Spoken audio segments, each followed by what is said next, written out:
much for your time.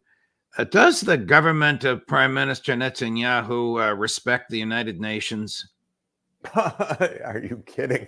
It completely disdains the United Nations.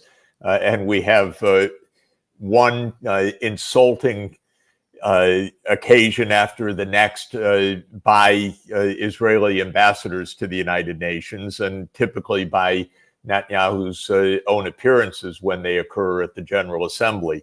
No, the United Nations is almost united against Israel's extremism.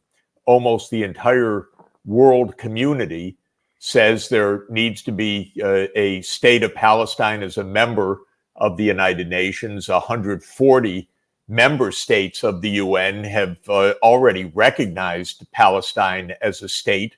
And the United Nations, both in the General Assembly and in the Security Council, make clear that what Israel is doing is illegal.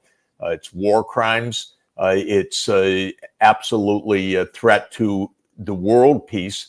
So in this sense, there's no doubt that the government of Netanyahu utterly neglects or just rejects anything coming from the UN, but the feeling's mutual. The world is saying Israel is absolutely on the wrong side of history and on the wrong side of justice. Now, there's one country in the UN that defends Israel, and that's the United States. The US uses its veto to block peace in the region, because were it not for the US veto, Palestine would be a member state of the UN. There would be two states, and there would be a way to implement the two-state solution, not to the liking necessarily of either side, but to the objective of peace for both sides.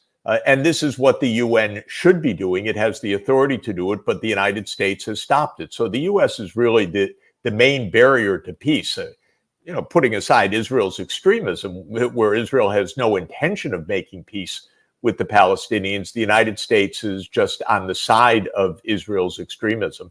So when Prime Minister Netanyahu addresses the General Assembly next week, he's not going to get 58 standing ovations as he did when he addressed the joint session of the U.S. Congress. No, and he's not going to look for that. He will almost surely insult